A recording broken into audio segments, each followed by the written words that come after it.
According to the U.S. Mental Health Aid Organization, about half of adults in the United States will experience a mental disorder once in their lifetime. Now, we as a country, we take care of each other.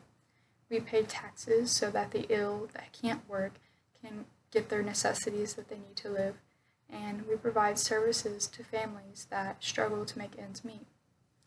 These are our friends and our neighbors that have these underlying issues that we may not be aware of. And if we let them fall into poverty and illnesses, we are only condemning ourselves to be exactly where we are right now, which is being isolated and social distancing. And I think that makes us realize we need one another. It's not fun being alone. Having each other makes life worth living. Today, I will discuss the problem with mentally ill parents raising children, and I will go over the solutions that we can help, and I will go over the benefits from those solutions. To start, we'll go over the dilemma.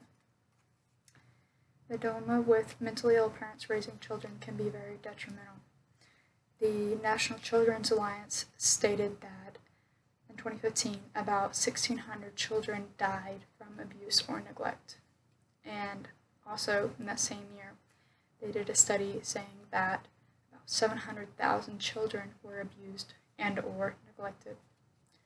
That's a lot of children that have issues or are developing issues and growing up to lead communities with issues that maybe they aren't even aware of. Most research tends to focus on the patient itself with the disease. They don't realize that that disease doesn't just affect that one person, it's affecting the family or anybody close to that person as a whole. And so in helping these children, we are overall stopping the problem from reoccurring. Next, moving on to the solution, is just bringing awareness and including children in events and activities, making sure they know that they are loved and that they are cared for, and not just saying it, but actually doing things to show that. American Academy of Child and Adolescent Psychiatry said that some protective factors can be done to prevent such disorders from happening, like having friendships or peer relationships, positive peer relationships, and having interests outside of the home, like sports or just any kind of activities that are positive for the child to do. Another way to help is to actually be one-on-one with that child. Often it's the child doesn't have any leadership in their lives, so when one person that knows what's going on steps in and shows a child how to regulate emotions and cope with certain things that can really be beneficial to their development. The Chopper Center recommends coming to terms with what's going on and accepting it. And in that, you'll be trusting your body, and eventually you will bring yourself back to a peaceful state of mind.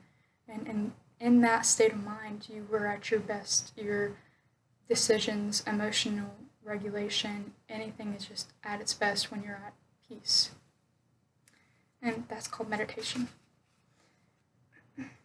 Another way we can, the benefits from meditation, the Mayo Clinic says that it will bring peace and calmness, which can promote the overall health of a being.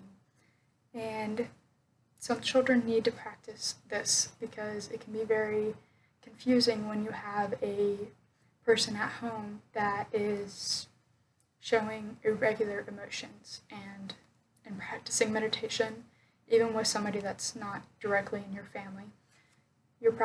That person is practicing how to control their reactions and their mindset. Forbes writer Alice Walton did a study or an article, and in her article she mentioned the Harvard University did a study finding that mindfulness meditation can actually change the brain structure. They did an 8-week mindfulness-based stress reduction study, and they saw that after that 8 weeks, there was an increased cortical thickness in your hippocampus, and that helps your learning and your memory. And it also showed that there was a decrease in the brain cells in the amygdala, which controls your stress and your anxiety and fear, which can be, obviously, it shows that meditation does do something. It's not just sitting and doing nothing, you're practicing mindfulness. Positive psychology said that compassion meditation fires neural connections that provide empathy and kindness to a person's reactions. That's saying that they can, practicing mindfulness will help them practice kindness, if that makes sense.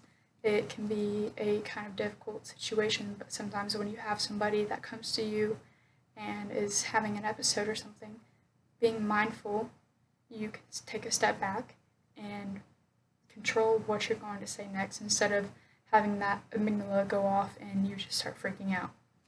It can be very helpful. So clearly there's hope for these children. And in review, there's a lot of issues with mentally ill parents raising children. And those issues can really stunt a community's growth. And that's why it's really important that we help. Next time you have the chance, you can stop by one of the Boys and Girls Clubs here around Northwest Arkansas. They are dedicated to providing support to families in crises and also the healthy, positive development of children. They have lots of activities that go on in their facility, like basketball, rock climbing, hockey, a bunch of things. So you can stop by, spend time with a few children and display how, positive, pure relationships can be. And in that, you're going to be changing the future. And that's a great feeling.